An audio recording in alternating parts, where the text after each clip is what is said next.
a miracle. My daddy says I'm a special little guy.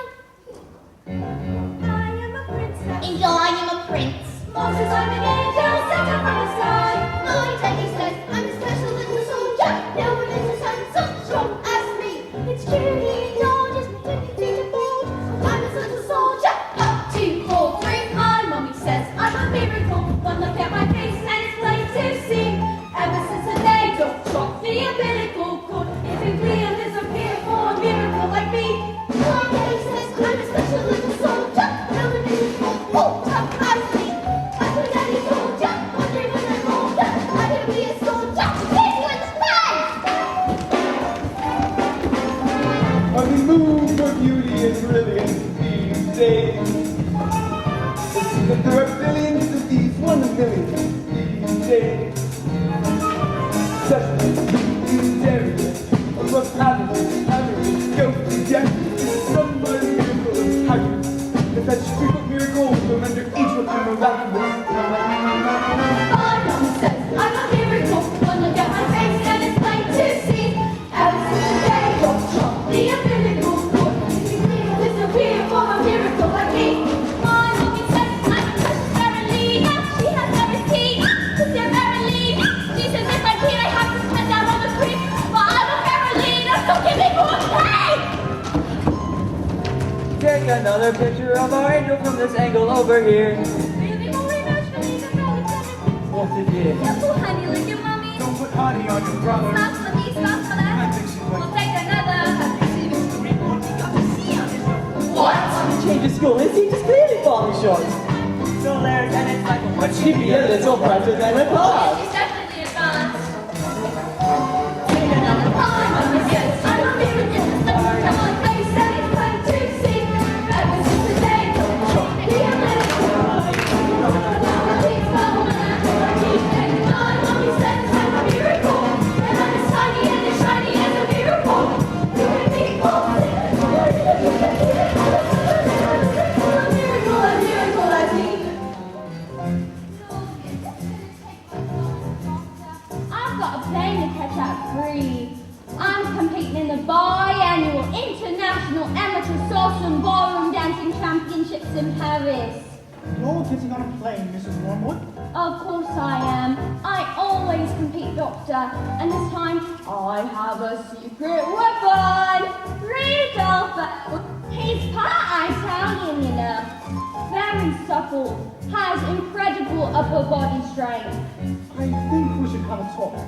So what is it? What's wrong with me? Do you really have no idea?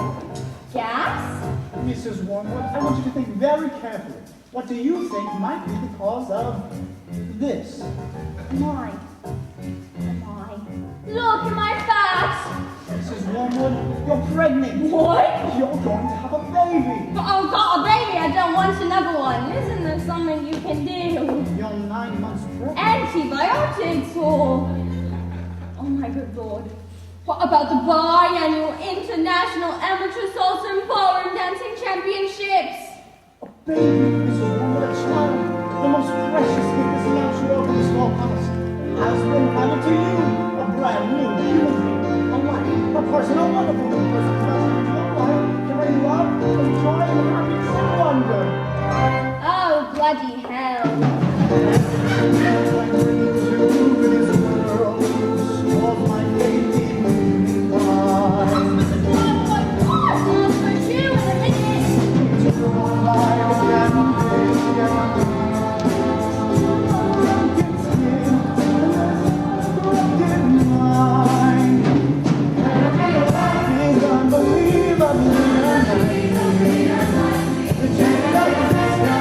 I'll put you in a minute. To your life, and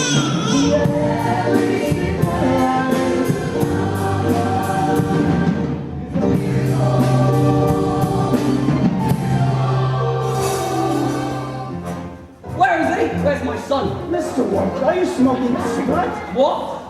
Oh, of course, I'm sorry, Doctor. What am I thinking? Smells like proper smell.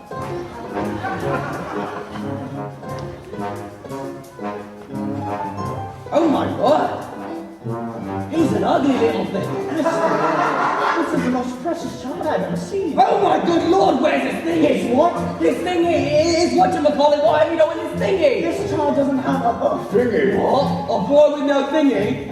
What you've done, you stupid woman, this boy's got no thingy. Mr. Woodward, this child is a girl. A beautiful, beautiful little girl. Is there still time for the biannual interchampion literature? Competition's finished, you missed it. I don't suppose we could exchange it for a boy, could we? This is the worst day of my life. Oh, my undercarriage doesn't feel quite normal. My skin looks just revolting in this fluorescent light, and this gown is nothing like a semi-formal, semi-Spanish gown I should be wearing in the semi-finals tonight. I should be dancing the tarantella, limonella, Italiano, not dressed in hospital cotton with an algae front bottom, and this Horrible, smelly little horrible animal I have ever seen. I can't find his Franken beans. Real life is unbelievable. The journey of this girl on the Inverness. He's alive. Every single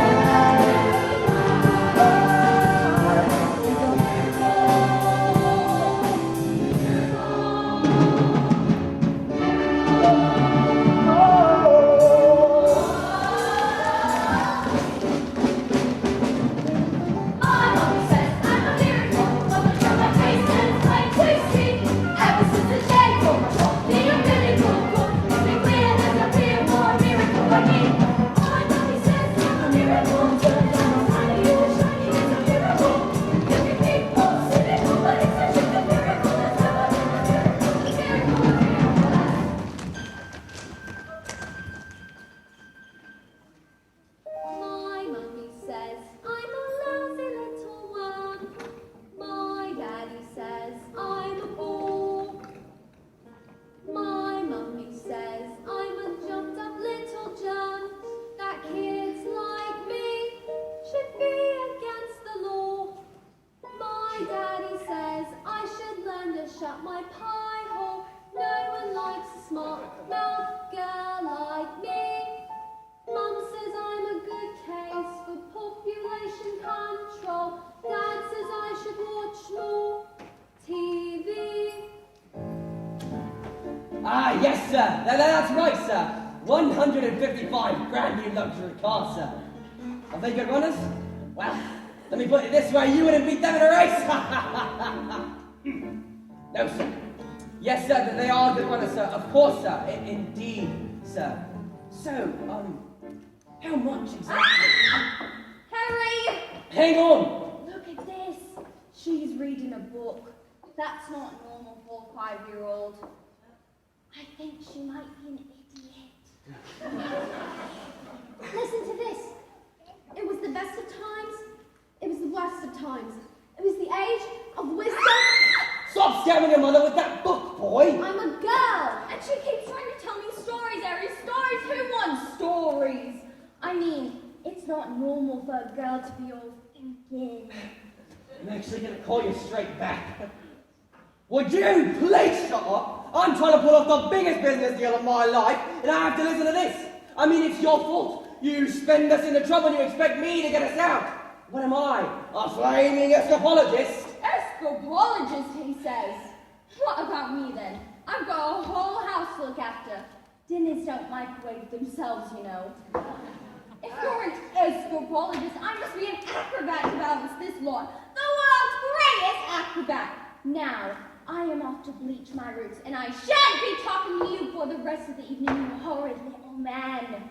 But I'm gonna make us rich. Rich? How rich? Very rich. Russian businessman. Very, very stupid. Your genius husband is gonna sell them 155 knackered old beggars as brand new luxury cars. What? That's not fair. cars will break down. What about the Russians? Fair? Listen to the boy. I'm a girl. Fair will not get you anywhere, you thick-headed twit brain. All I can say is thank heavens Michael here inherited his old man's brains, eh, son? Michael.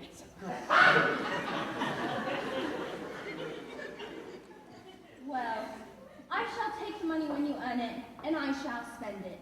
But I shan't enjoy it because of the despicable way in which you've spoken to me tonight. This is your fault. With your stupid books and your stupid reading. What? But I didn't do anything. That's not right. Right. Right. I tell you something. You're off to school in a few days' time and you won't be getting right there. Oh no. I know your headmistress, Agatha Trunchbull. And I've told her all about your smarty pants ideas. Great, big, strong, scary woman she is. Used to compete in the Olympics, throwing the hammer.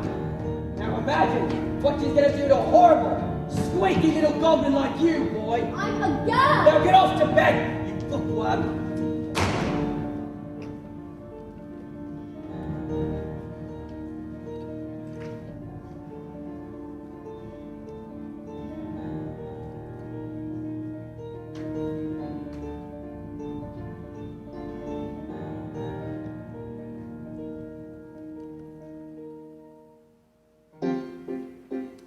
Jack and Jill went up the hill to fetch a pail of water.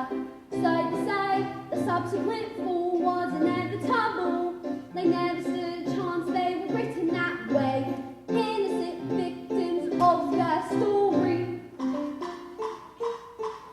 Like Romeo and Juliet, 'twas written in the stars before they even met. That love and fate and a touch of stupidity would rob them of the hope of living happily. The endings are often a little bit gory. I wonder why they didn't just change their story. We're told we have to do as we are told, but surely sometimes you have to be a little bit naughty.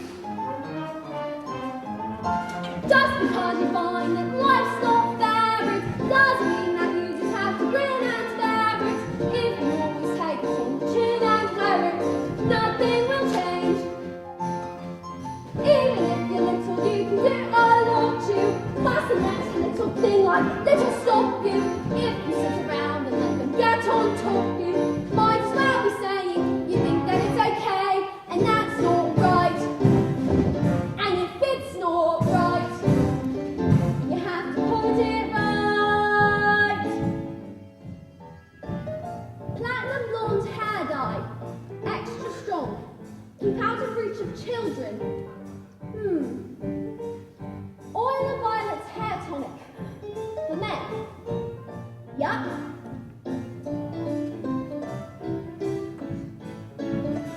In the slip above bolt, there's a tiny red bolt. The cedar above wall, in the creek above floorboard. Storm can begin with a blackbird on wing. The tiniest mind packs the mightiest thing every day. Starts with a tick of a clock, all escapes. Start with a click of a look. If you're stuck in your story and want to get out, you don't have to cry, you don't have to shout, 'cause if you're little, you can do I thought you. Mustn't let a little thing like little stop you. If you sit around and let them get on top of you, won't change a thing. Just because you find that life's not fair, it doesn't mean that you just have to grin and bear it. If you always take it on the chin and wear it, you might as well be saying you think that it's okay, and that's not right. And if it's not right, you have to put it right. But nobody else is gonna put it right for me. Nobody but me is gonna change my story. Sometimes you have to be a little bit naughty.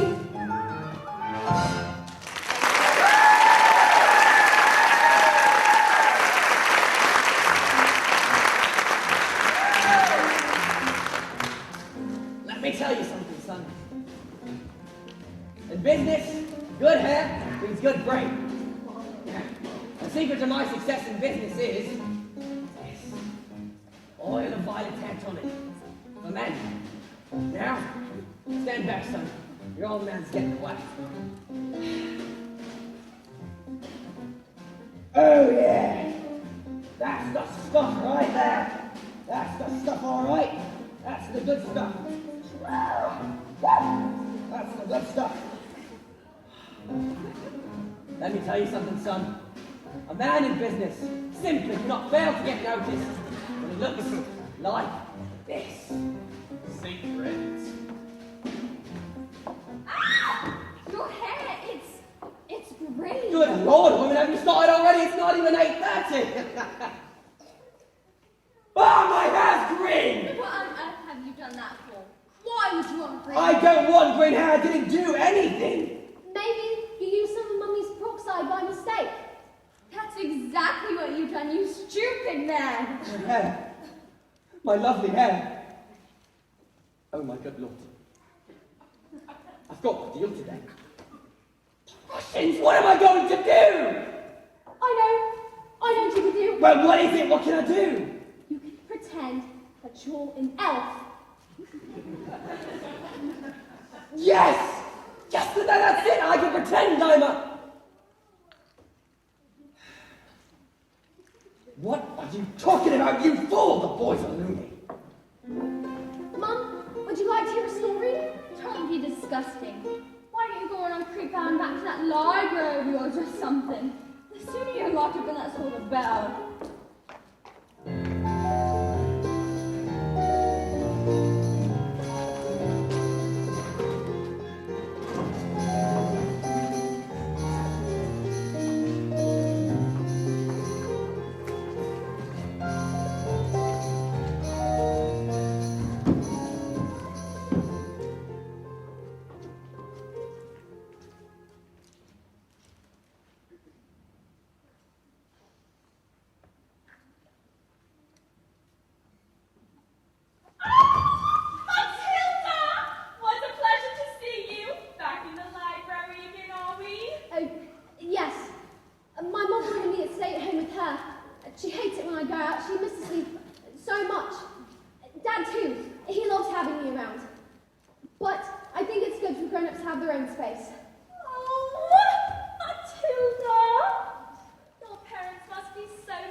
Once upon a time,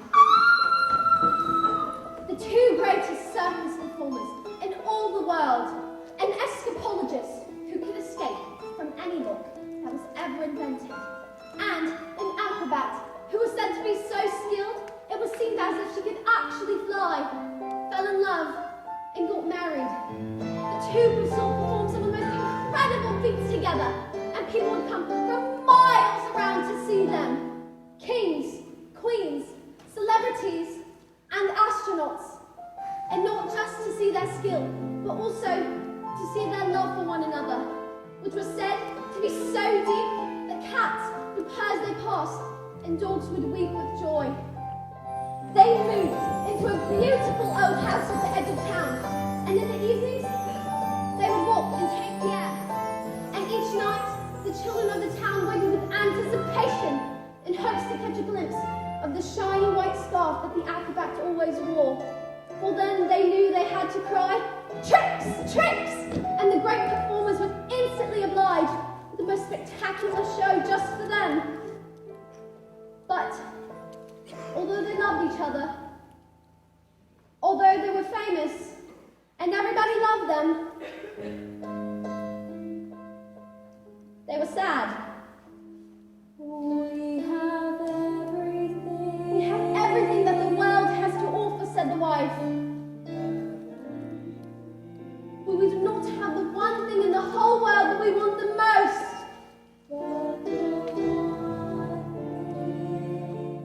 have a child. Patience, my love, the husband replied. Time is on our side. Even time loves us. Matilda. But time is the one thing that nobody's master of. And as time passed, they grew quite old and still no child. At night, they would listen to the silence of their big empty house, and they would imagine how beautiful it would be if it was filled with the sounds of a child playing. Matilda, this is very sad. Do you want me to stop? Don't you dare!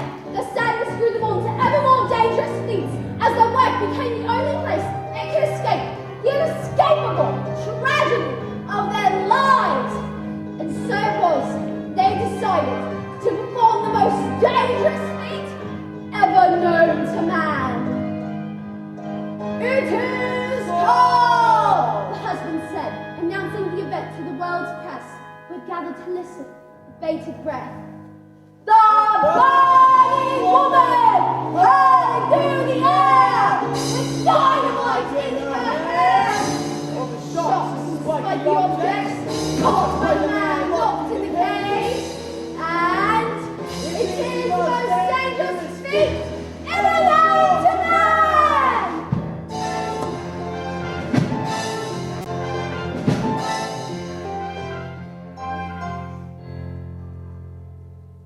It is our destiny, the wife said, smiling sadly and slipping her hand into his. It is where the loneliness of life has led us.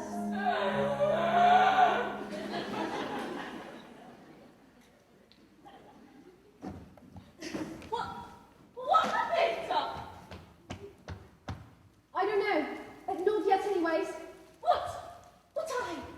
Isn't there some more? Just a little bit more! Isn't there some more? I suppose your mother will be waiting for you. Is she here? I'd love to meet her, actually. Maybe I could. Goodbye, Miss Phelps. I'll see you tomorrow. After your first dance.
Princess, you'll soon see, no escaping tragedy. And even if you put in heaps of effort, you're just wasting energy. Cause your life as you know it is ancient history. I have suffered in this jail. I've been trapped inside this cage for ages. This living hell. But if I try I can remember that before my life had ended, all my happy days were over. Closer the pealing of the bell. Like blood was glorious, so is it I asked 1,000 questions, but unless you want to suffer this little empty, I'll give to you as a kid. I need a bit precious to me. You sat by the line, you cried, you don't just stay by the trouble and remember to be extremely careful. Why? Didn't you hear what he said? Wait for his head. What's his head? Physical education. It's the trunchable speciality. My mum says I'm a miracle. Ah! I just said, you know,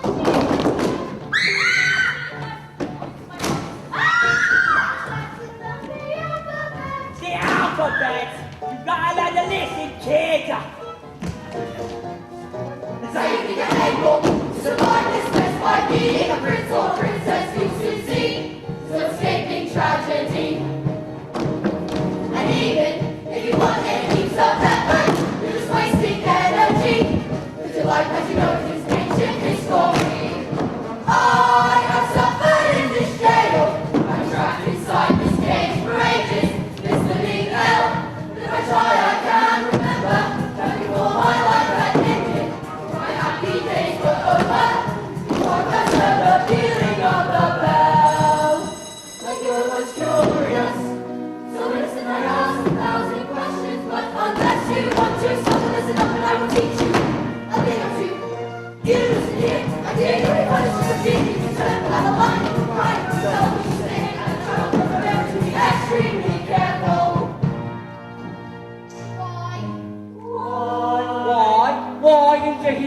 mistake.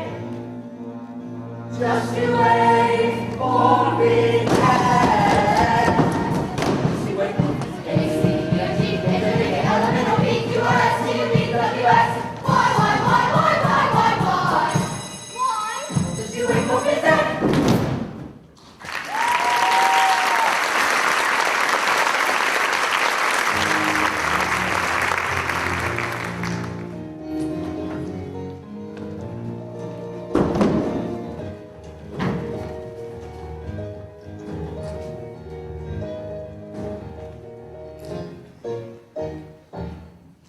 Good morning, children.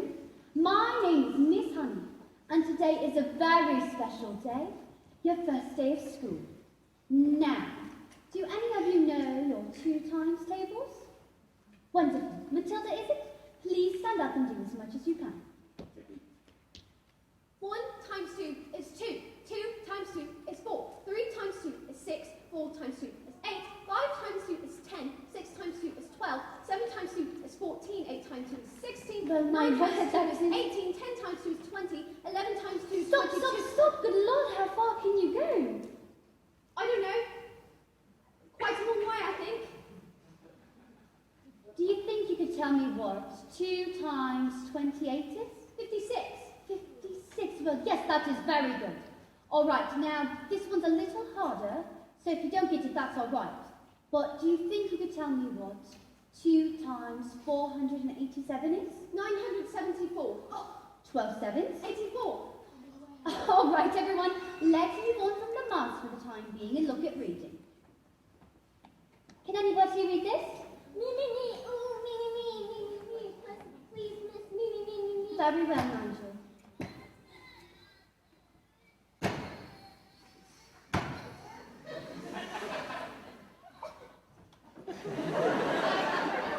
I think we better leave it there for now, Nigel. We don't want you to burst a blood vessel on your first day. Lavender?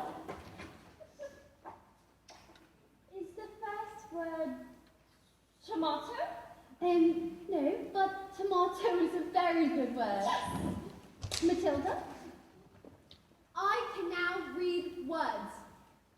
So you can read words, Matilda? Well, yes. I needed to learn to read words because basically a sentence is just a big bunch of words. And if you can't read sentences, you've got no chance of books. And have you read a whole book yourself? More than one. I love books. Last week I read quite a few.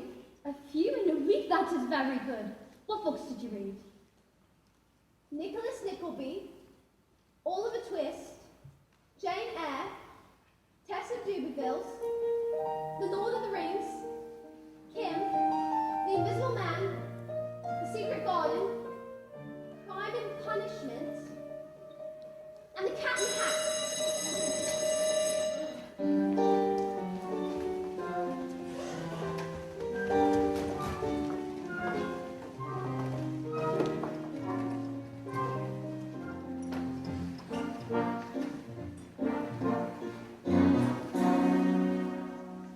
Knock on the door, just knock on the door.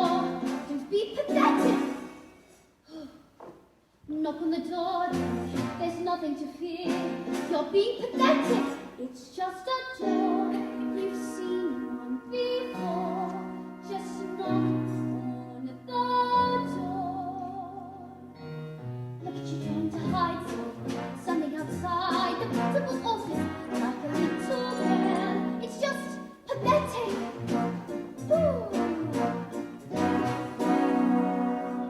Look at you hesitating, handshaking. You should be embarrassed. You're not a little girl. It's just pathetic. Knock on the door, Jack. What are you waiting for? Just knock on the door. Perhaps I will wait. She's probably having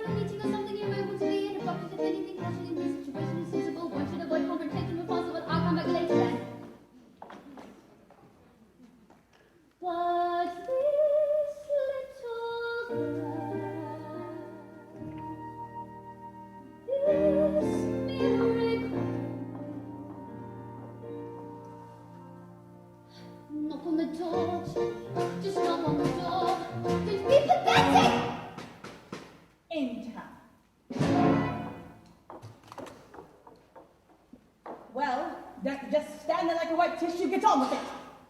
Well, yes, Miss Trunchbull. In my class, there's a little girl called Matilda Daughter of Wormwood. Mr. Harry Wormwood, who owns Wormwood Motors. Excellent man.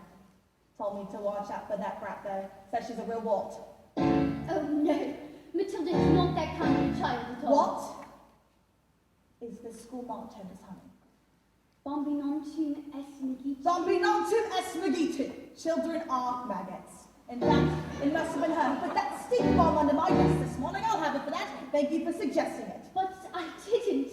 Matilda Wormwood is a genius. Nonsense, haven't I told you that she is a real gangster? But she knows the time. So she's lined a few tricks. But she can read. So can I!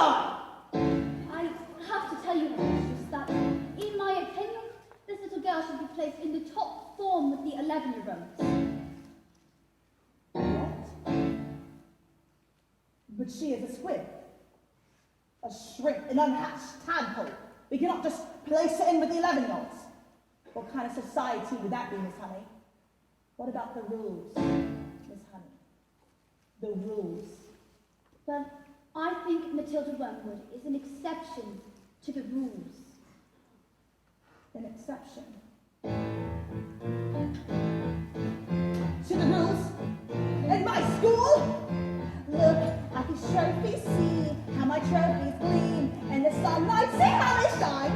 What do you think it took to become English hammer throwing champion in 1969? That moment with my big moments came, and I treated the rules with casual disdain. Well, like hell, as I stepped into the cycle, did I change my plan? What? As I chopped up my palms, did I wave my hand? I did not. As I shot to the chin, did I look at the view? Did I drift off and dream for a minute or two? Do you think I thought of running in my rotation? Do you think I uttered my in elevation? As the hammer took off, did I change my grunt? From the grunt I had practiced for many a month, not to dodge, not to dodge. Did I stray from the plot? Not a detail of my throw, just it all forgotten. Not even when the hammer left my hands and fell higher above all the stands. Did I let myself go? No, no, no, no, no, no, no, no, no. No.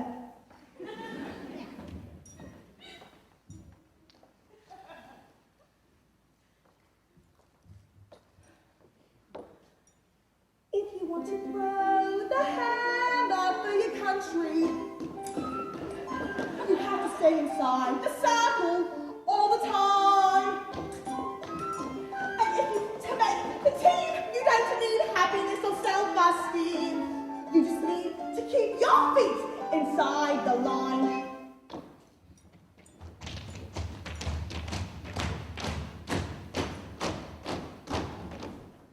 Sing, children. 2, 3, 4. If you want to throw the hammer for your country, you have to stay inside the circle all the time. And if you want to teach success, you don't need sympathy or tenderness. Let's all sprint and toe the line. Sing, Jenny! If you want to throw the hammer for your country, you have to stay inside the circle all the time. I apply just one simple rule. The hammer in my hands. Life's a ball, so man to throw. Find the valid line and toe. And always keep your feet inside the line. Now get out!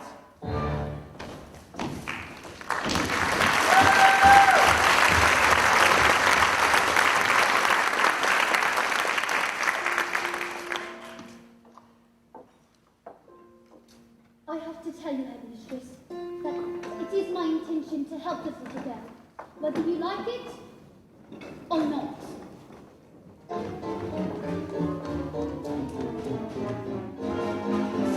Stupid, nasty, stinky, slimy, great big question as how dare they speak to me like that? Who the hell do they think they are, flippin' filthy nasties?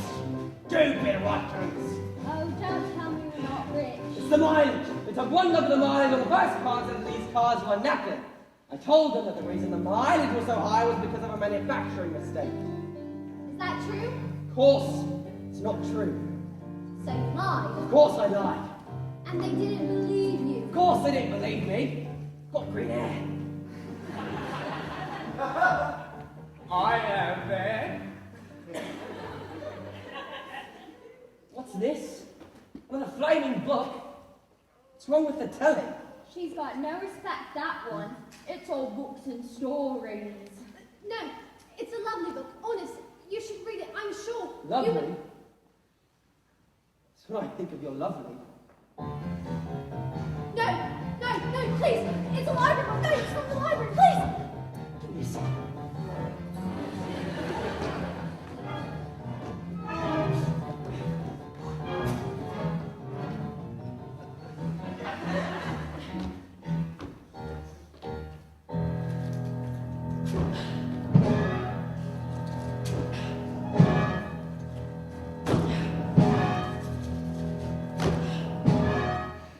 You showed the little brat. Now get out of here, you little stinkworm. Do we have any super glue? In the cupboard. And while you're at it, why don't you stick that stupid book to your stinking head?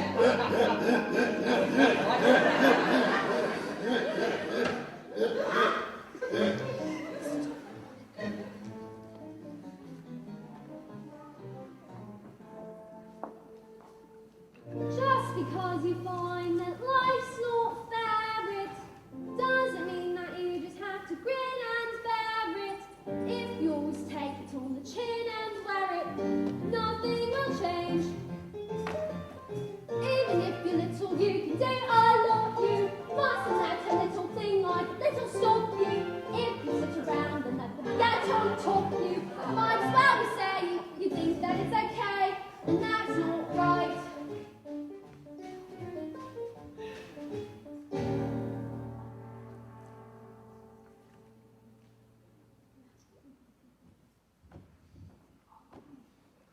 Got my eye on you, boy. I'm a girl.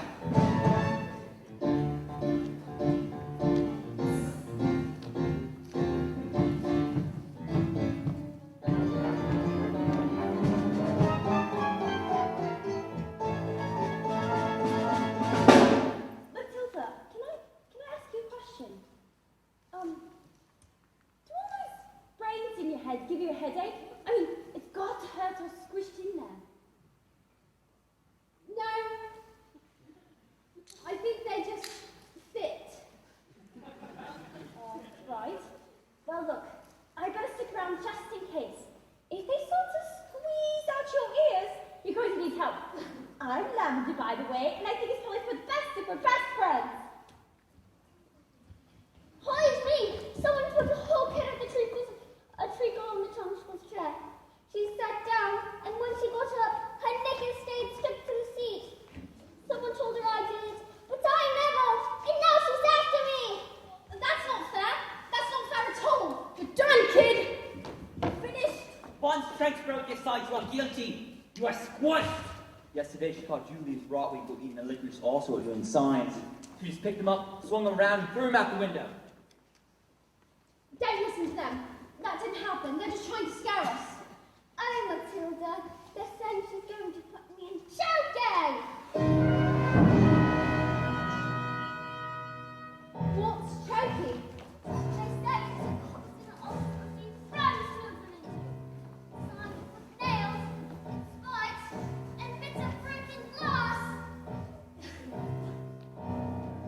There's a place you are sent if you haven't been good, And it's made of spikes and wood. and it isn't wide enough to sit. I need it.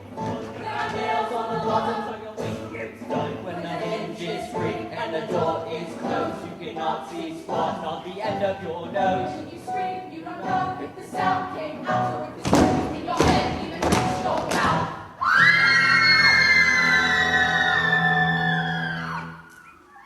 All right, look.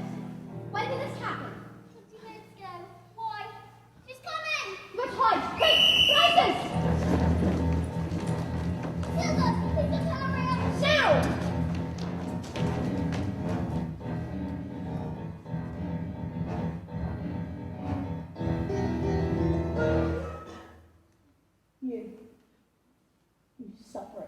Explain. Where's the maggot then, Miss Nigel? He's over there, under those coats. Where he's been for the last hour, actually.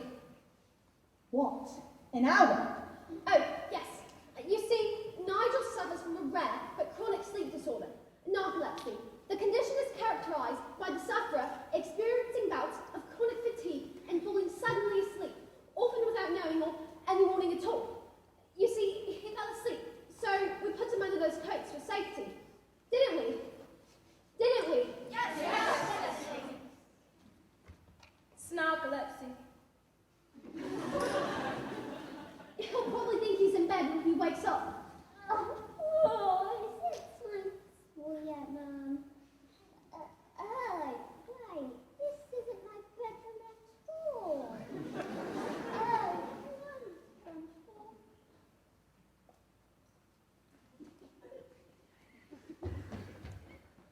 Amanda Fripp. Yes, Miss Trunchbull? What have I told you about wearing pigtails? I hate pigtails! My mummy says they make me look pretty. Well, then your mother is a twit!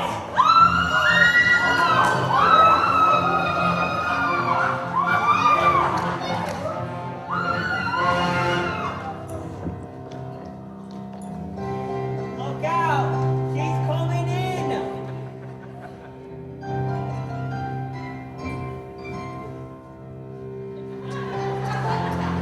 Here she comes! She's brought to land!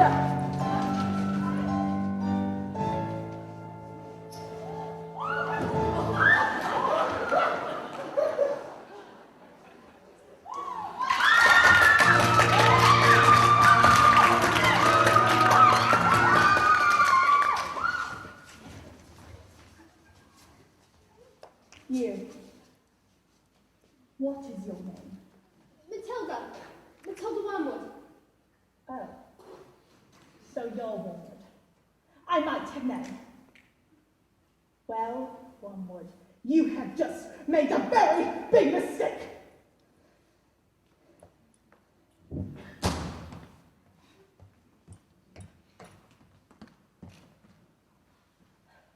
Just so you all know, she's my best friend.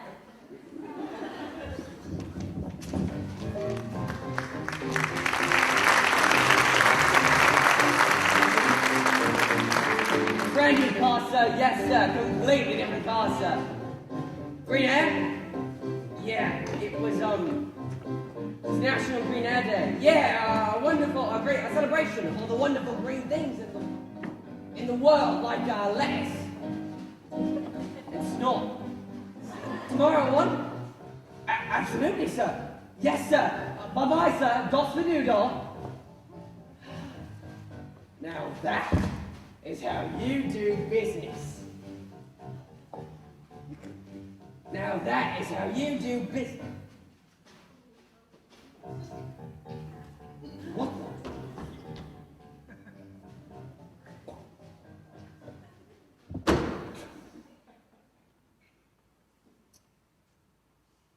I'm gonna leave this on. It looks like rain.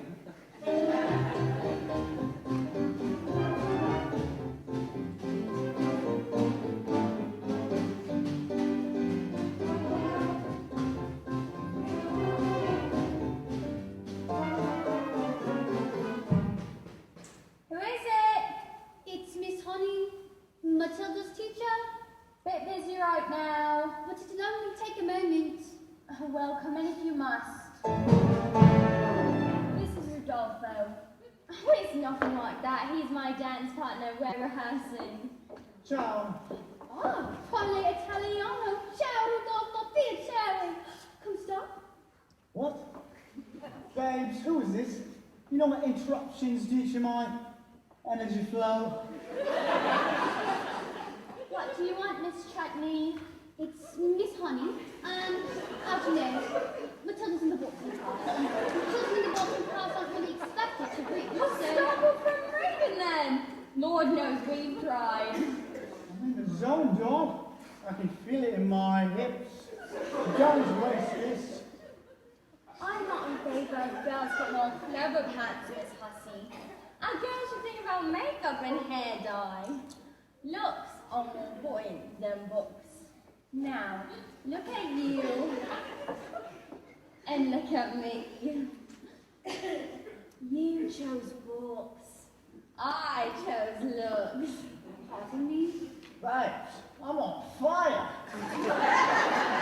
But Matilda can calculate complicated figures in her head in an instant. Calculate this. Oh, fantastic, Harry. With a little help from us, she could really mind. Remind. You really don't know anything, do you? Somewhere along the way, my dear, you've made an awful error. You ought to blame yourself now. Come along. You seem to think that people like people are clever.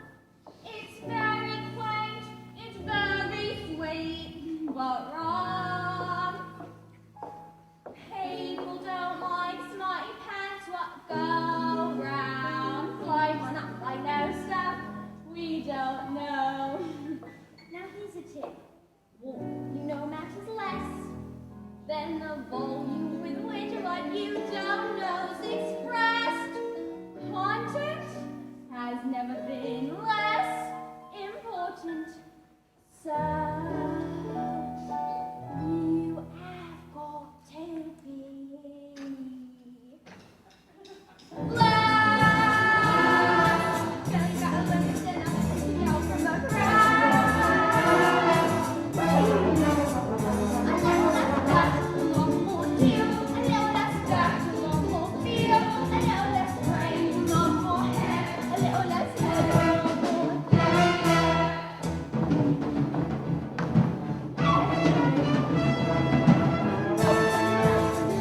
Just well, you've got a lie to hide it under a special. No one's gonna look if you don't stand out. No one's gonna listen if you don't shout. No one's gonna care if you don't care. So go put some highlights in your hair. You've got to highlight what you got.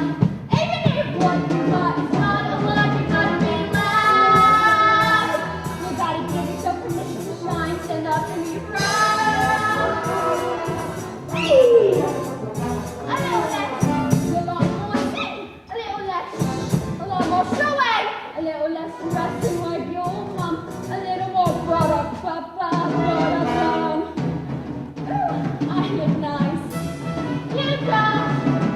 No one's gonna tell you when you're with your bummer. No one's gonna love you if you don't remember. Everybody loves a little someone, you got it. When I'm in a language, it's over the top. It doesn't really matter if you don't know now. As long as you can do it with your bits up cloud. Unless you have to sell the heart yourself. Unless you have to say the money you yell. If you don't hurry up, the big you got confession the less. Show the letter you're dressing, you gotta get up. You gotta get up and be loud.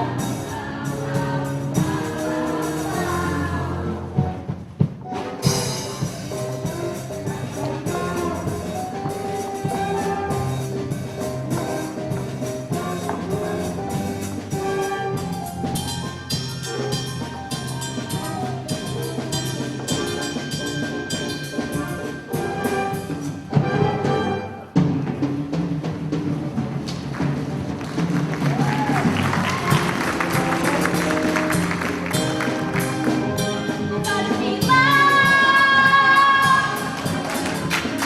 Stick out from the crowd. Are you listening? You gotta be loud. You gotta be proud, proud, proud, proud. Whatever, loud, loud, loud, loud, loud, loud, loud, loud. You gotta be loud.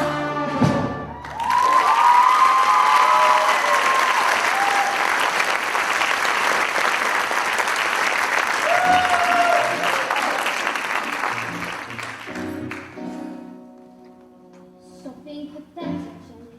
Just get on your feet, Jenny. You are going to march in there and give them a piece of your mind. Leave it alone, Jenny. The more that you try, the more you'll just look like a fool.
defended her sister, not just for her success, but also for her love.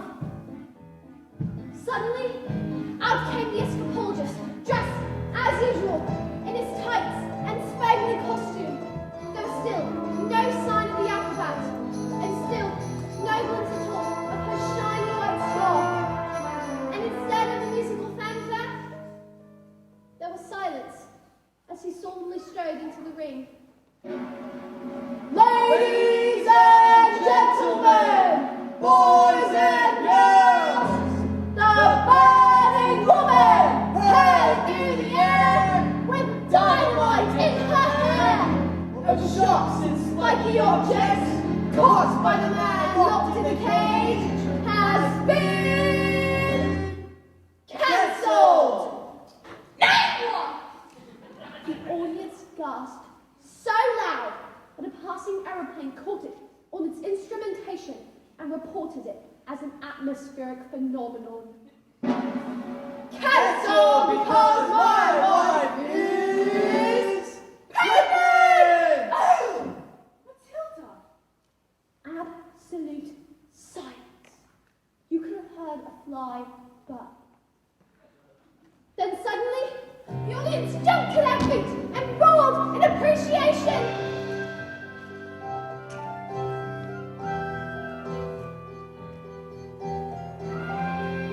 The great feat was instantly forgotten, and the applause went on for nearly an hour. So it has a happy ending! Forgotten by everyone that is, except for the acrobat's sister. When all had quieted down, she stepped forward and produced a contract. A contract? A contract that you signed to perform this feat, and perform this feat you shall! I paid for the posters, the publicity, the catering, the toilet facilities. If I could have their money back, that was my pocket. A contract is a contract is a contract. My hands are tied. The burning woman hurling through the air with dynamite in her hair over shocks and spiky objects caught by the man locked in the cage will be performed and performed on this day. Or to bring you shall go.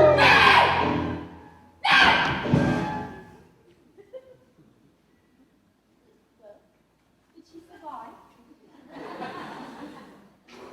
I don't know. I'll tell you tomorrow. What but I don't know if my nurse can make it until tomorrow! Miss Phelps, are you crying? Maybe I shouldn't tell you anymore. No! Matilda! We must find out how it ends up. I'm not crying because it's sad. It's just that they wanted the child so very much.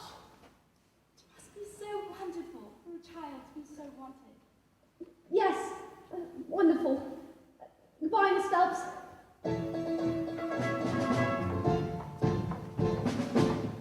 Matilda, can I speak to you, please? I'm afraid I have been too successful in getting others to recognize your abilities, so starting next week I shall be in the club and have very clever book for you to sit and read while I teach the others. If you are to have any questions, well, I shall try my best to try to answer them. How does that sound? Oh, Matilda, this is the biggest hug in the world. You're going to want all the arrows of me. Matilda White Ones! Matilda White One, where is? Yes, Miss Trunchbull? Aha. So you admit it, do you? Admit what, Miss Trunchbull? What? The spell carbuncle, some other disgusting criminal! A dissident of the underworld, a member of the mafia! This morning, you snuck like a little serpent into my kitchen and saw a slice of my private chocolate cake from my tea tray! No, I did not, Miss Trunchbull. Matilda's been here all morning. Sticking up for the little spirits bar, are you? Well, I will let you know that this crime took place before school started, therefore, she is guilty. Okay, look. Alright, I stole the cake. And honestly, I was really, definitely thinking about owning up. Maybe. But the Trunchbull's cake was so good that it scoffed it down too quick, and now it's beginning to fight back.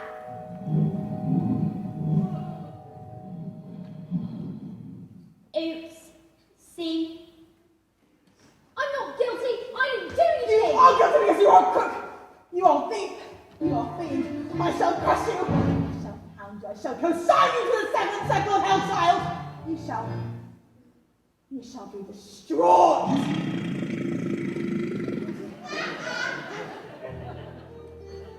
It's the biggest burp I've ever done. It was the biggest burp I'd ever heard. It was the biggest burp I'd ever heard about. It was like the whole world went silent for that burp to exist, as a huge cloud of chocolatey gas wafted from my mouth and drifted across the class. Past Lavender. Past Alice. Past Matilda. And then my big, beautiful chocolatey burp, which now seemed to have a mind of its own, wafted full into the face of the Trunchbull.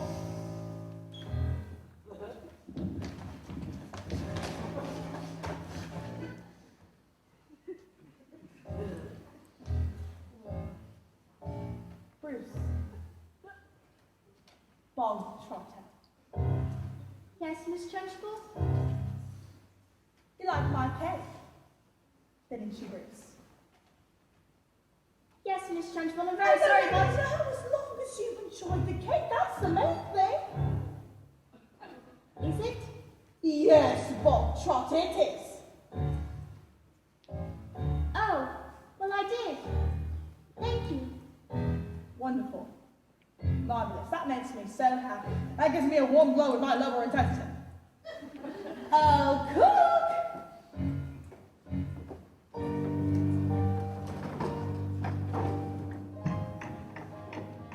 What's the matter, Bos Trotter? Lost your appetite? Well, yes, I'm full. Oh, no, you're not. I will tell you when you are full. And I say that criminals like you are not full to eat the entire cake. Why do you have time for that?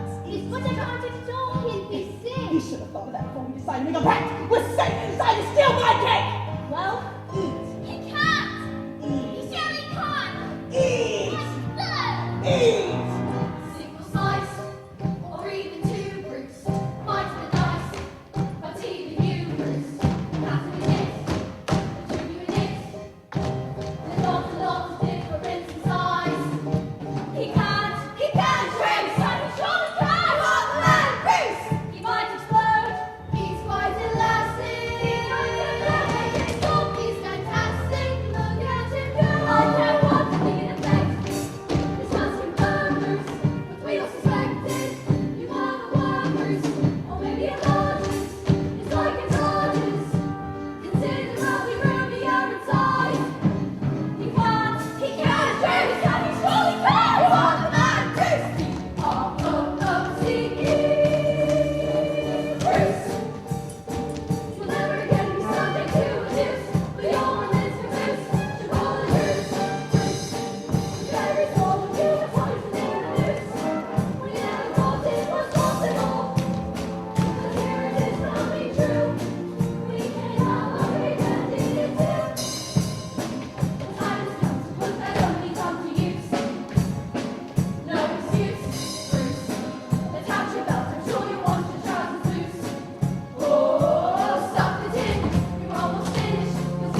Well done, Bogtrot, a good show.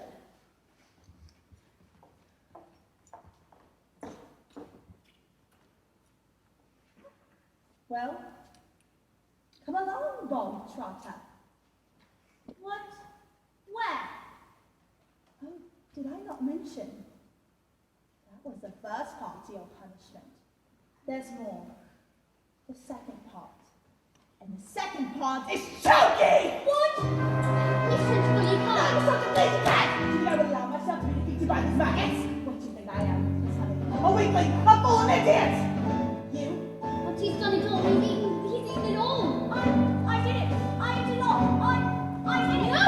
No, please! Not that! Don't take me to choking! Not that! No, please! No! That's not right!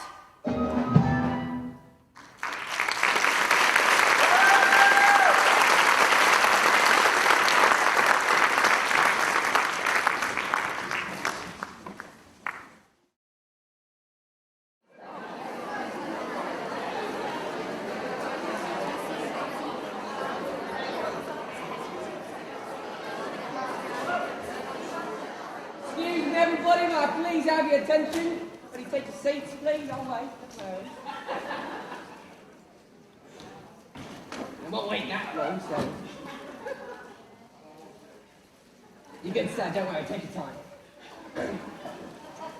Anyways, I would just like to say, I would like to offer an apology for some of the things that have been going on here tonight. They're not nice things, they're not right things. And I would just like to state guarantorically that we do not want any children that might have been here tonight to try these things out for themselves. Of course, talking about reading books. Now, it is not normal for children to behave in this fashion. It stunts the brain, it wears out the eyes, it makes kids ugly, stinky, fatty, betty, sweaty, gaseous, nauseous, and most crucially, gives them head lice of the soul. Under no circumstances do we condone such activities, and we do so utterly without reservoirs. Can I just ask, has anyone here ever read a book? Oh.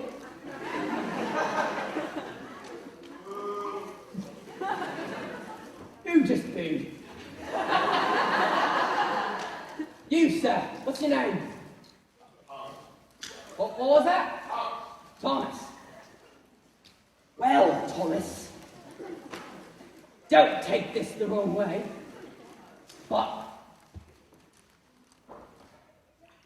bookworm, stinky little bookworm, reading all his books like stupid little bookworm. You read books like a worm. Worms read books. You read books. Worms are stupid. You're a swam. Now, Thomas will learn from that. I mean, you won't stop reading books, but I'll never put a hand up in a theatre again, am I right? Now, ladies and gentlemen, I present to you the pinnacle of our achievements as a species. The very reason we bothered evolving out of unicorns in the first place.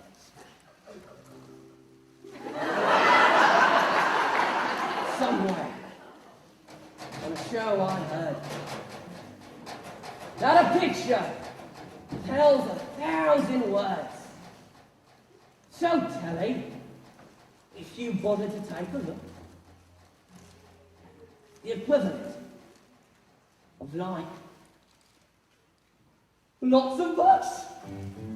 All I know I learned from Telly, this big beautiful box of facts. If you know a thing already, baby, switch channel over just like that.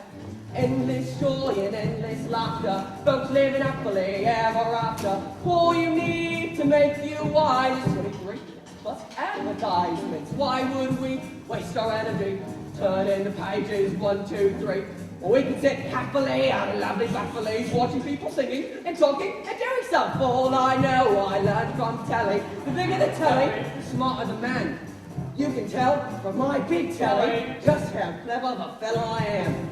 Take it away, son. Spices? Yes, it is.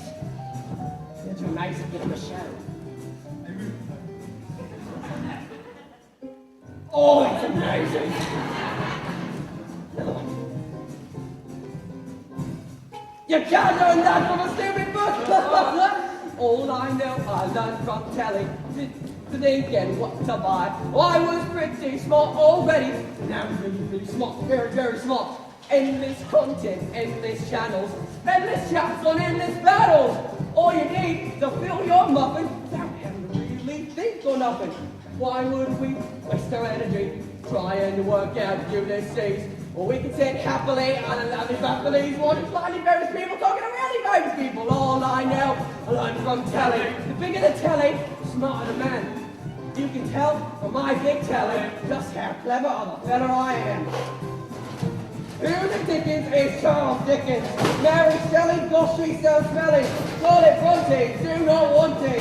Jane Austen, income Boston. James Joyce, doesn't sound nice. Ian McEwan, I realise being. William Shakespeare.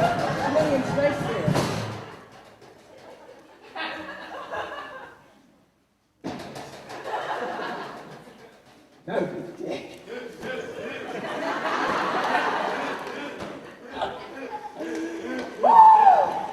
That's a good one. Hey! Easy, Grandma. All together now! All I know, I learned from telly. The bigger the telly, the smarter the man. You can tell from my big telly what a very clever fella I am. All right.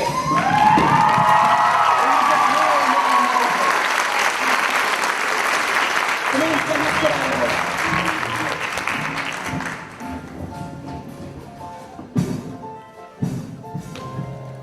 Hello, I'm Lemon, by the way, Matilda's best friend.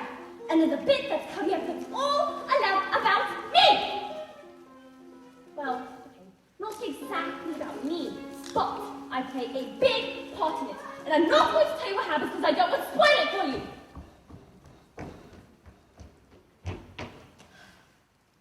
Alright, look. I volunteer to give a Trunchbull's jug, and then... No! I will not say anymore because I don't want to ruin it for you! Okay, well, on the way back, I find a newt. An newt is like a really ugly lizard that lives in the water. And so I pick it up, and then... No! I won't say it anymore!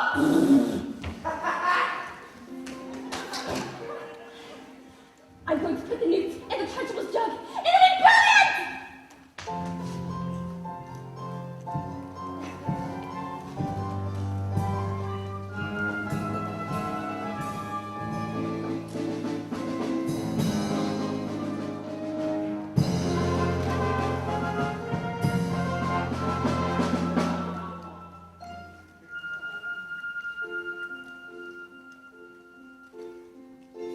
When I grow up,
slowly, the acrobat wound a shiny white scarf around her husband's neck.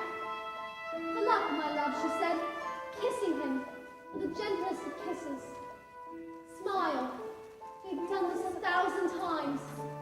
But suddenly, she hugged him with the biggest hug in the whole world, so hard that he felt she would hug all the air out of him. And so, they prepared themselves for the most dangerous feat that had ever been performed. The great escapologist had to escape from the cage, lean out, catch his wife with one hand, grab the fire extinguisher with the other, and put out the flames on a specially designed dress within 12 seconds before they reached the dynamite and blew his wife's head off! Sorry, go on. The trick started well. The moment that the specially designed dress was set alight, the acrobat swung into the air. The audience held their breaths as she hurled them in shocks and spiky objects. 1 second, 2 seconds, they watched as the flames cramped up the dress. 3 seconds, 4 seconds. She began to reach out her arms towards the cage. 5 seconds, 6 seconds. Suddenly, the padlocks pinged open and the huge chains fell away. 7 seconds, 8 seconds. The door flung open and the escapologist reached out one huge muscle arm against his wife and the child. 9 seconds, 10 seconds. 11 seconds. And he grabs a hand and suddenly the flames are covered in foam before they can both be blown to pieces. Hurry! So the story goes No. No. Maybe it was the thought of their child. Maybe it was nerves. But the escapologist used just a touch too much foam, and suddenly their hands became slippy. And she fell. No. Was she okay? Did she survive? She broke every bone in her body, except for the ones at the ends of her little finger. She didn't manage to live long enough to have their child, but the effort was too great. "Love our little girl," she said. "Love our daughter with all your heart. She's all we ever wanted."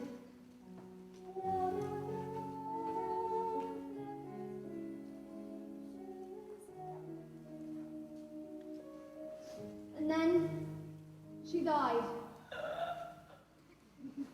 And then things got worse. Worse? No! Matilda! It cannot get worse! I'm afraid they did.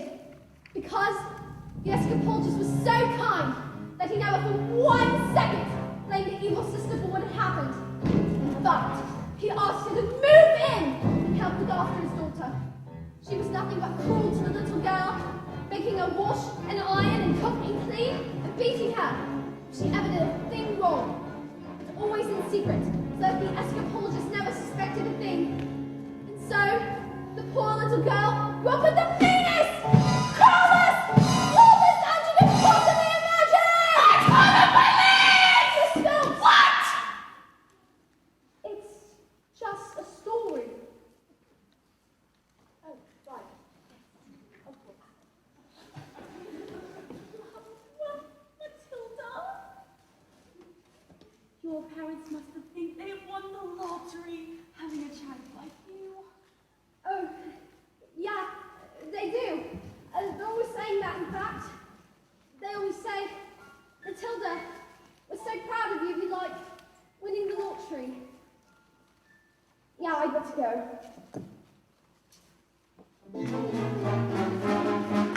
I'm so clever, I'm so clever. I'm so very, very, very, very clever. I'm so very, very clever. What a very clever fella I am. Come here. Stop! Stop! There's only one man I do that with.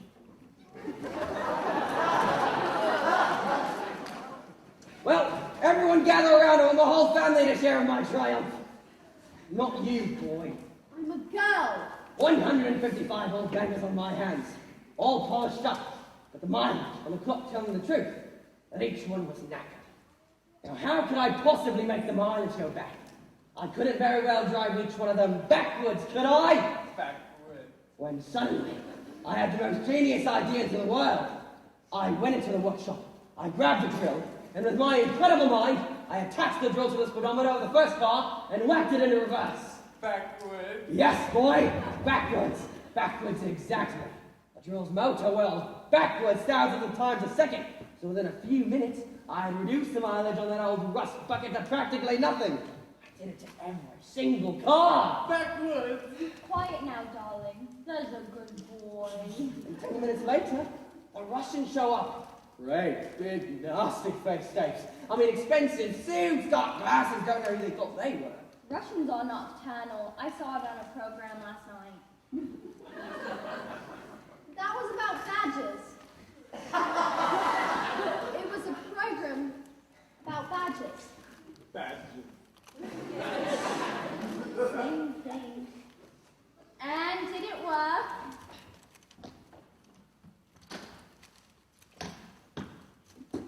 Oh, fantastic, Hal!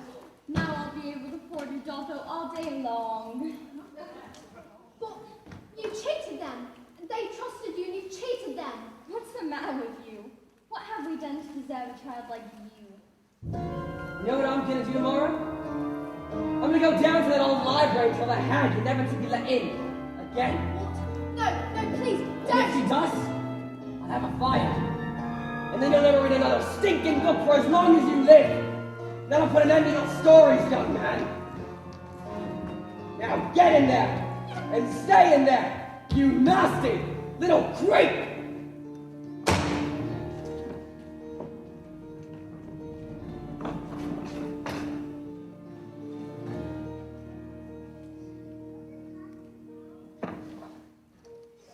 At night, the Escapologist's daughter cried herself to sleep, alone in her room. She never said a single word about the evil aunt's bullying, as she didn't want to cause a fuss. And so, she suffered in silence. This only encouraged the woman to greater cruelties until one day she exploded! You are useless, filthy, nasty little creep! And she beat her and threw her into a dank, dark, dusty cellar, locked the door, and went out. But that day, the Escapologist happened to come home early. And when he heard the sound of his daughter's tears, he smashed the door open!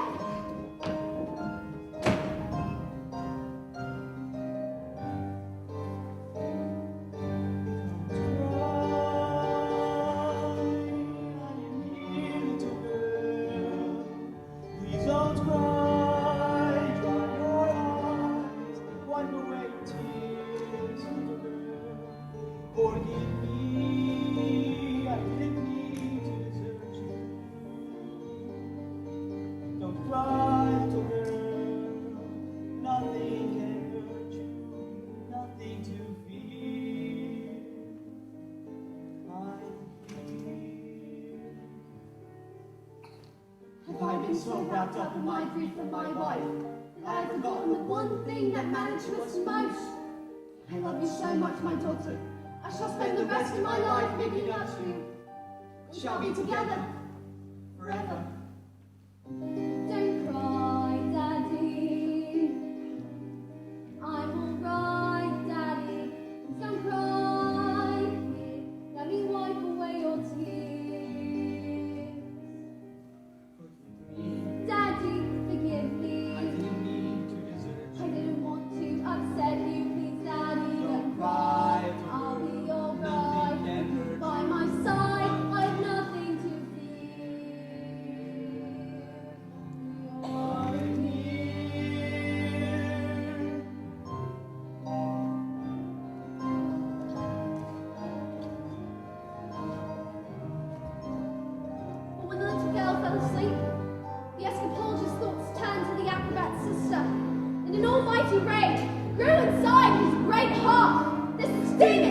villainous monster!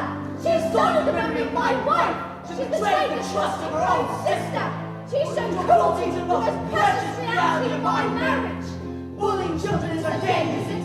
Let us see what this creature thinks she can do! When the wrath of the growing man stands before her!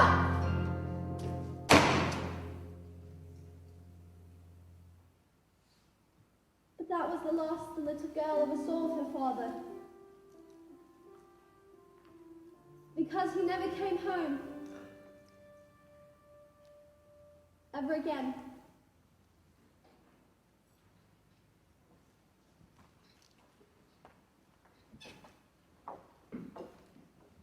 Matilda, I've got you those books we spoke about, so if you like. What are you doing with those books? They're for Matilda. No, they are not. Not to my watch. There's an age for reading and an age for being a filthy little toad. These are toads. Aren't you, Blanchard? Yes, Miss Trunchbull. Yes, Miss Trunchbull. Only Bog Trotter now here is a good toad. Sit.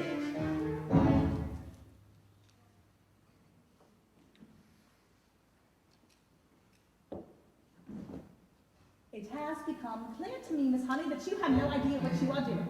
You believe in kindness and fluffiness and books and stories. That is not teaching. To teach the child, we must first break the trust. Quiet, you maggots!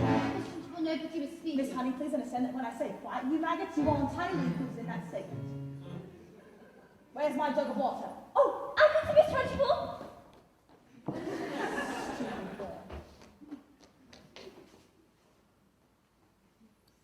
Look at you. Flabby. Disgusting! Revolting, I say! I think it's time we've toughened you all up with a little bit of phys ed.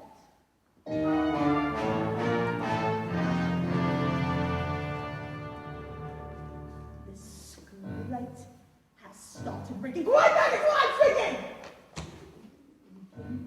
With the most disturbing scent. I may find nostrils smell it, but I know it oh too well. It is the odor of rebellion. It's the bouquet of dissent. And you may bet your breeches this headmistress finds to spell odoriferousness, wholly olfactorily insulting. And so to stop the stench's spread, I find a session of phys ed, salt and rain from Gabby Old Tea.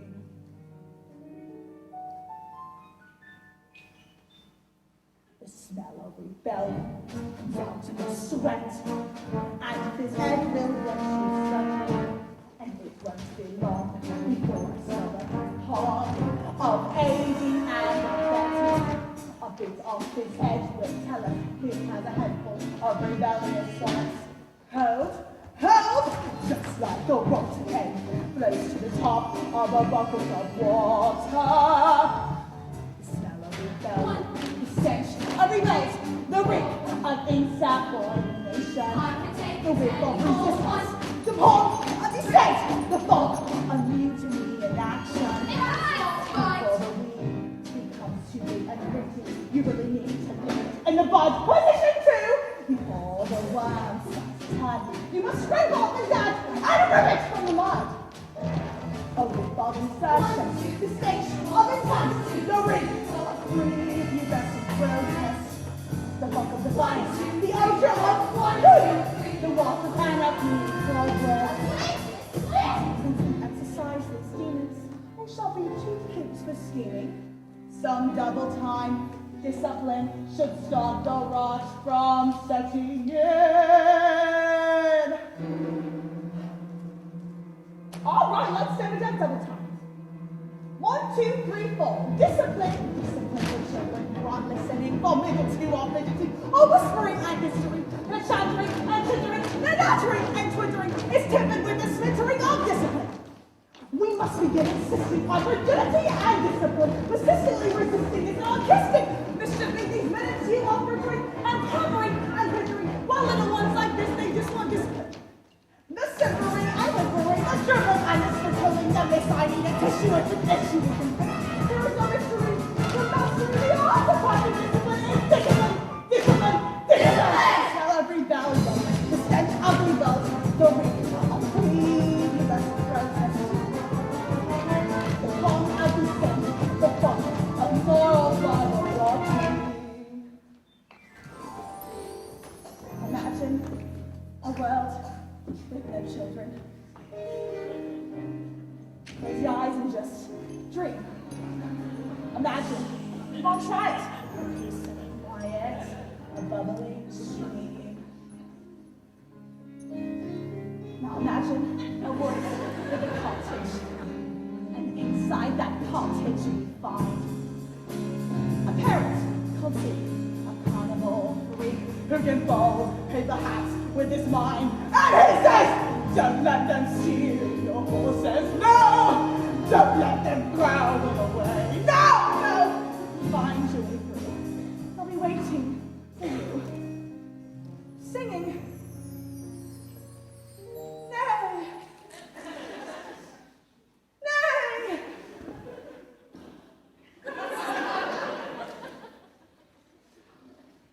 She's mad! Ah! And then, just like I said, the sticky dragon raised his head! Easing the squeakiest, piteousness. Ah, the seeds of stinkiness. Have you ever smelt anything more repellent? Have you ever smelt anything worse than that smell of rebellion? The stench of revolt. The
How dare you? You are not fit to be in this school! You ought to be in prison! And the deepest, dankest, darkest prison! I shall have you wheeled out, strapped to a trolley with the muzzle of your mouth! I shall crush you. I shall pound you, I shall dissect you, Matilda! All of the disgusting smell and some of the most appalling and indignant because of you! Yes, you!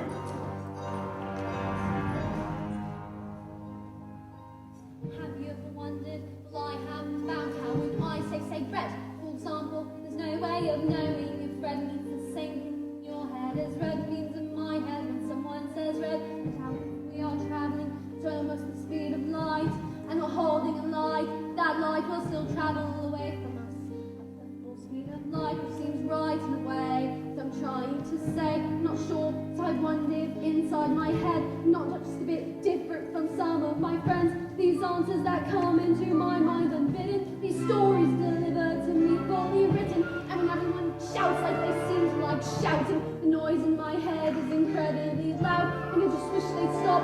My dad and my mum and the telly and the stories would stop for just once, and I'm sorry, I'm not quite explaining it right, but this noise becomes anger, and the anger is light, and it's burning inside me with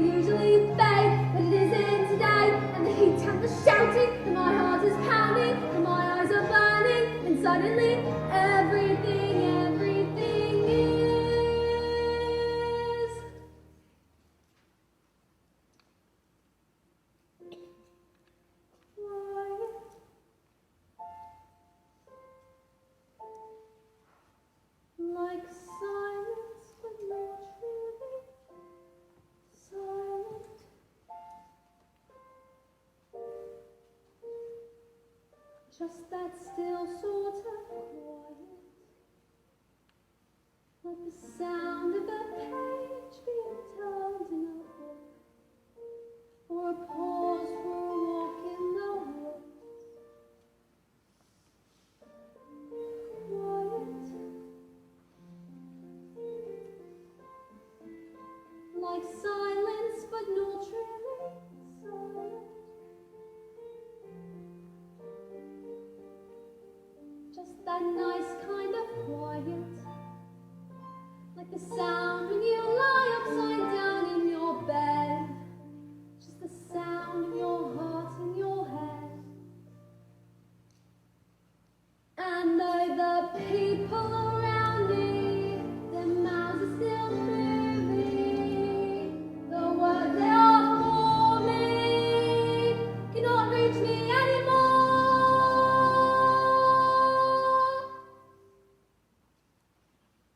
And it is quiet, and I am more like I've said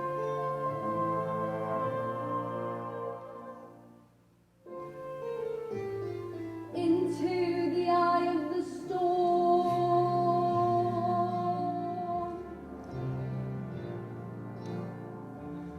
Go on, Tip. Go on, Tip. Go on, Tip over. Tip, Tip. Tip, Tip over. Go on, Tip. Tip, Tip. Miserable collection of excuses for children. And you, Madison, standing there like a squid in its beating heart. But I am the match for you. And I shall tell you there is no need I shall not go. No fear I shall not strike a bag, no thing I shall not. Oh, what is it? It's got me! It's heading north. Oh, I've got to do to my knickers. I've got to do to my knickers! I've got to do to my knickers! Well, that was interesting. I think we better all go home while we still can. Matilda? Watch. I think it would be wise to go... Please.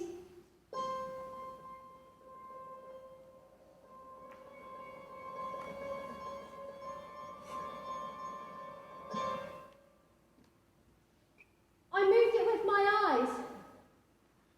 Am I strange? How do you fancy a cup of tea? So, what do you think it is, this thing with my eyes? I can't pretend I know, but I don't think we should be frightened of it. I think it is something to do with that incredible mind of yours. You mean there's no room in my head for my brain, so they have to squish out through my eyes? Well, not exactly, but something like that. You sure are a special girl, Matilda. I've met your mother. She's interesting. What about your father? Is he proud to have a doctor as clever as you? Oh, yeah. He's very proud. He's very proud. He's always saying that. He's always saying, Matilda, I'm so proud to have her. That's not true, Miss Honey. That's not what he says at all. He calls me a liar and cheat and a nasty little creep. I see. Well, here we are. Home sweet home. Are you poor? Well, yes, I am. Very. Don't they pay teachers very much? Well, they don't actually, but I'm even poorer than most because of other reasons. You see, I used to live with my aunt, but one day I was out walking and I came across this old shed and fell completely in love with it. I ran up to the farm and I begged him to let me move in. He thought I was mad, but he agreed and I've lived here ever since. But, Miss Honey, you can't live in the shed. Matilda, I'm not strong like you. You see, my father died when I was very young. Magnus was his name, and he was very kind. But when he was gone, I moved in with my aunt. And she was mean and cruel like you can hardly imagine. And then when I wanted to become a teacher, she presented me with a bill for looking after me all those years. Every tea bag, every electricity bill, every tin of beans was on there. And she made me sign a contract which agreed to pay back every penny. She even produced a document that said my father had given her his entire house. But did he really do that? Magnus, I mean. Do you really think he would just give her his house? I can't say I believe it. Just like I can't say I believe he would have killed himself, which is what she said happened. You think she did him in? Don't you, Miss Honey? I don't know, but all I do know is that years after being watched by that woman, it made me well pathetic. And I was trapped. And that's why you live here. This roof keeps me dry when the rain falls. This door helps to keep the cold at bay. And this floor I can stand on my own 2 feet.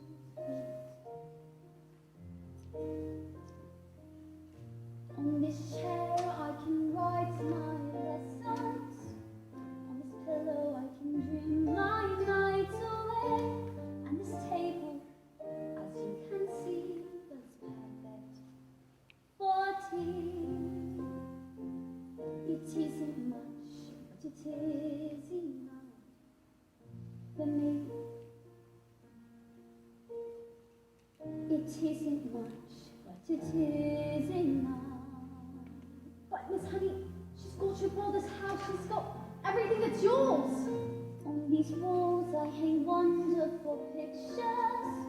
Through this window I can watch the seasons change. By this lamp I can breathe, and I am set free. And when it's cold outside, I feel no fear.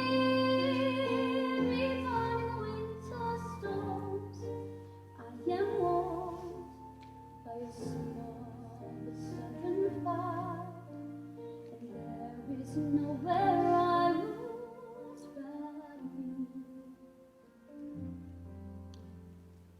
It isn't much, but it is enough for me.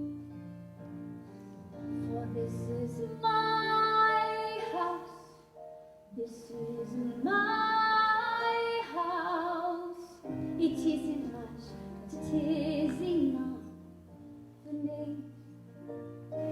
For this is my house, this is my house. It isn't much, but it is enough. And when it's cold and bleak, I feel no fear. Even in the winter storms, I am warmed by a small but stubborn fire. And even when outside it's freezing, I don't pay much heed. I know that everything I need is in me. It isn't much, but it is enough for me. It isn't much, but it is enough for me.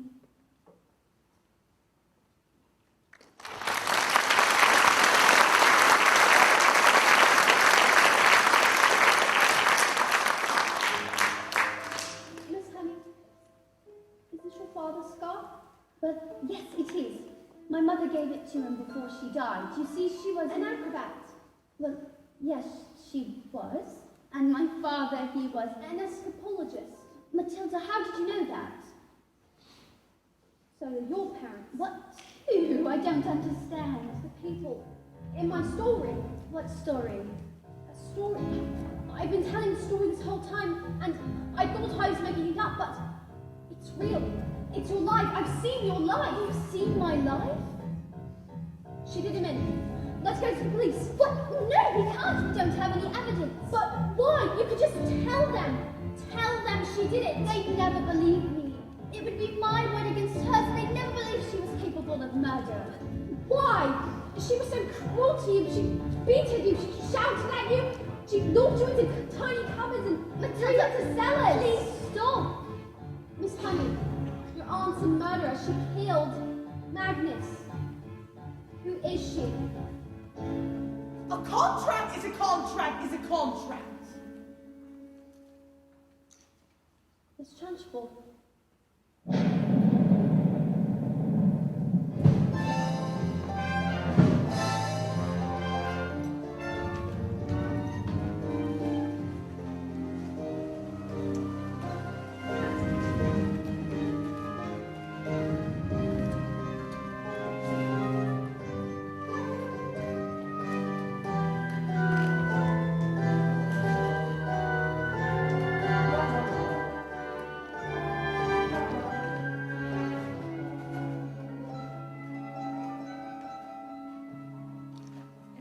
Children, there are two types of human beings.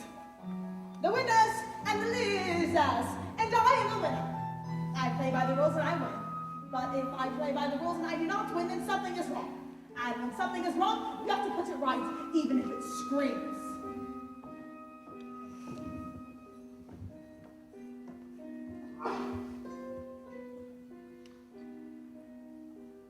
What are you looking at? You.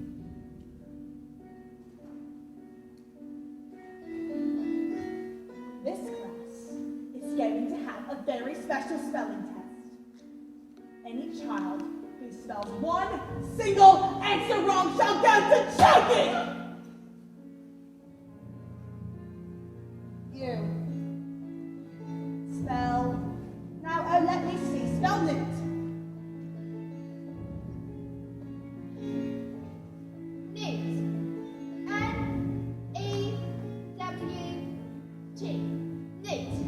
What? Tiny's tortoise. She's very pretty too. Nonsense. This honey's too soft and peachy to be good at anything. Any moron could see that. You. Stand up and turn around and show the one thing you all are. Revolting! Revolting. R-E-V-O-L-T-I-N-G. Revolting. You're cheating! Of course she's not cheating. She's simply spelling the These word. respects does not be good at anything. They are words! I taught them that's all with kindness, patience, and respect. How dare you bring those words to my classroom, Meta? You know nothing in teaching, and I shall prove it. You. Filth Bob. Snot nose. Spell. Ankylocomanial centricosinosis. But that's not the Spell word. with a choking, and I shall go on. It has silent letters.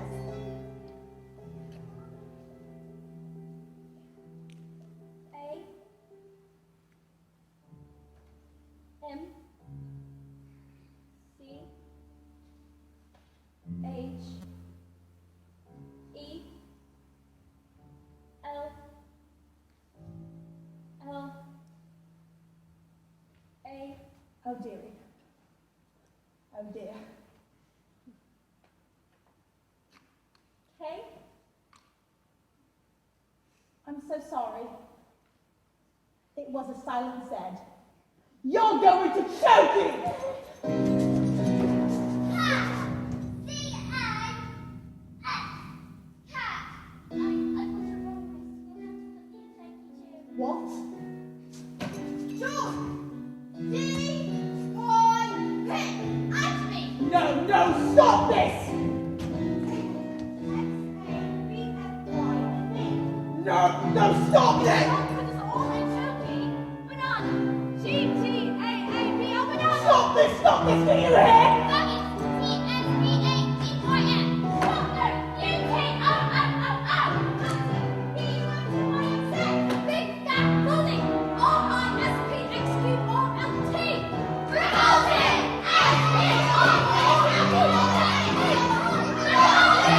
You can't do this all choking and coming into chunkiness! We gotta go for the maggots. I've been busy. A whole array of chokies, one for each and every one of you. And now that our little spelling test is over, I can see that each and every one of you has failed. You see, children, in this world there are two types of human beings. The winners and the losers, and I am The chalk! Look! The chalk!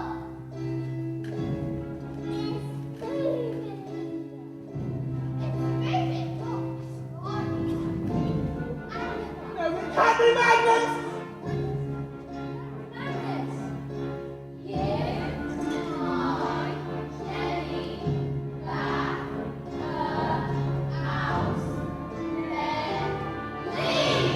No, no!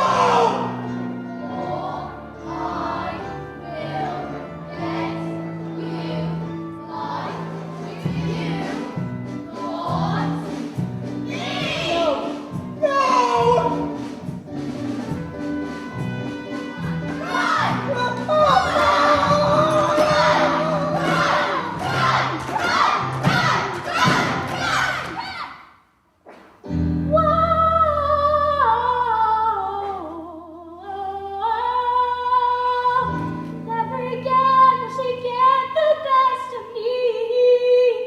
Never again will she take away my freedom. And we won't forget the day we so keep yourself. Never again. And people leave now. Never again. Now it's when My mommy says I'm a miracle. Never again. Never again will we live behind bars. Never again will we know we are revolting children living in revolting times. We sing revolting songs, using revolting rhymes. We'll be revolting children till our revolting sun, and we'll have the trunch while waltzing. We're revolting. We are revolting children living in revolting times. We sing revolting songs, using revolting rhymes. We'll be revolting children till our revolting sun, and we'll have the trunch while waltzing. We're revolting. We will not go on breathing hard. Take out the door. Never again will we be ignored. Let's find out where the show is done. Your rude pictures on the floor. It's not just revolting. We're revolting. We can SPL how we lie. Even never was a wrong is right. Everyone say OOT. Why? 'Cause we're a little bit naughty. So we gotta stay inside our line. We can disobey at the same time. There's nothing that a transform can do. That's it. You think you can push us too far. There's never an act now. We are REVOLTION. Revolting song. USING. USING. Right. REVOLTION. It is too early for you. We are revolting. We are revolting children living in revolting times. We sing revolting songs, using revolting rhymes. We'll be revolting children till our revolting sun. It is too early for you. We are revolting children living in revolting times. We will be revolting We'll be revolting. It's too early for you. We are revolting.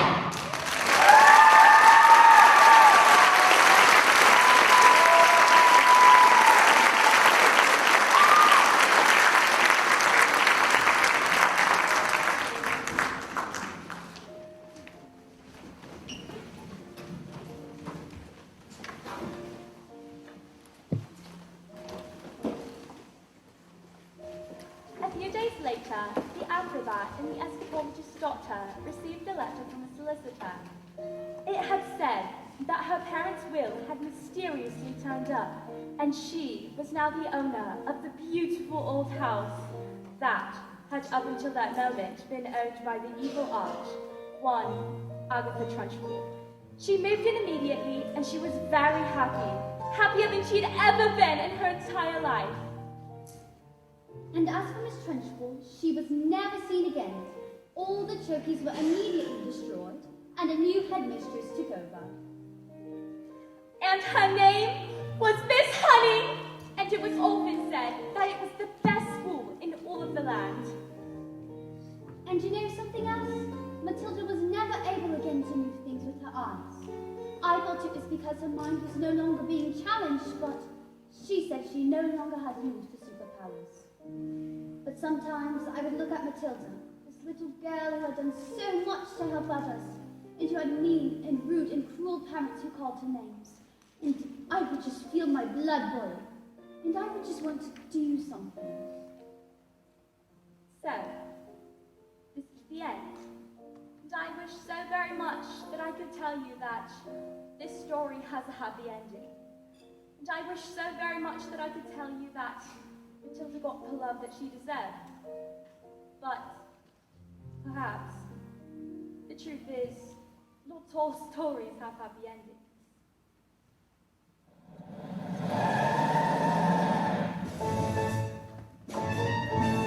Don't stand there dropping, we're going to Spain. Spain, but why? Because this idiot, this twit brain sold 155 old fingers to the Russian mafia. Did it now there was a flaming Russian mafia? Now come on, boy, we'll leave it for everyone whenever comes back. No, let Matilda stay here with me. I beg your pardon? I would love to watch after her, Mr. Wormwood. That is, if she would like that. I would pay for everything and I'd take care of her. Would you like that, Matilda? You mean leave my daughter here with you? What did you say? Did you call me? They'll be here any minute. Dad, you called me your daughter. They're here, you idiot. I told you. Quick, hide in the books. What if they break my legs? My beautiful legs!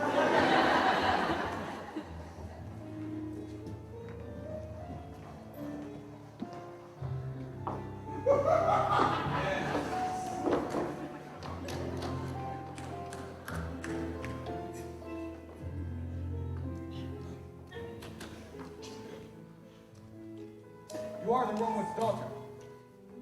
Yes, Where's your father? he's... I don't know. The Wormwood is a stupid man. And being stupid, he assumed that I was stupid too. And that is a very, very stupid and rude thing to do. Yes, but I'm afraid my father's quite rude and very, very stupid. You know this. At least there's one clever one in the family.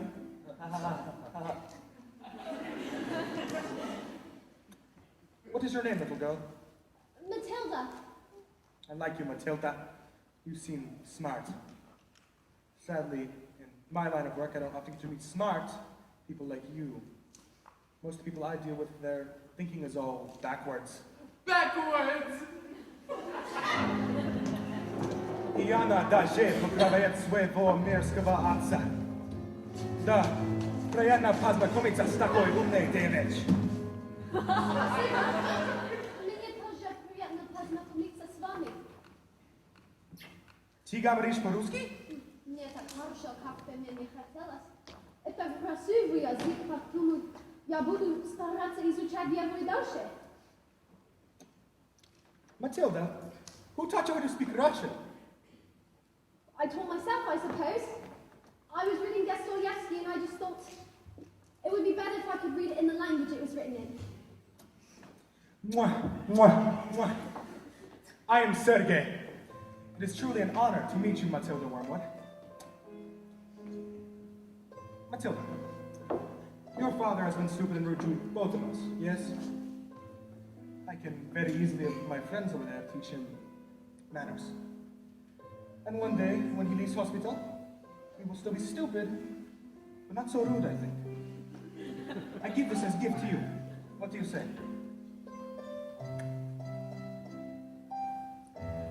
Mr. Sergei, it's a very tempting offer. But here's my father, and I think I've had enough of revenge.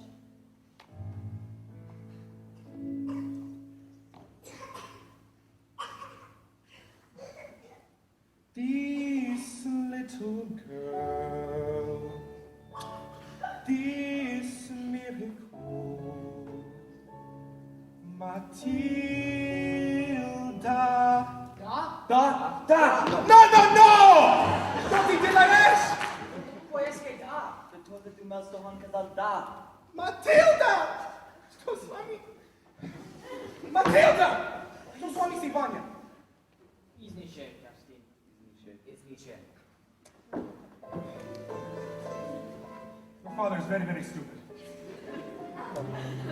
He's also very, very lucky to have you as his daughter. Although, if I happen to be doing business here again, and I see him, he will not be so lucky.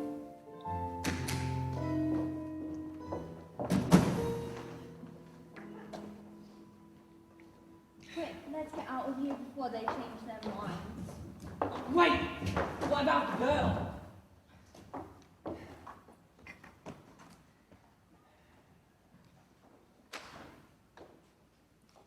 Do you want to stay here with Sonny? Yes, I do. You want to look after her? I do. Well, you're a bit short of room, so yes. Thank you.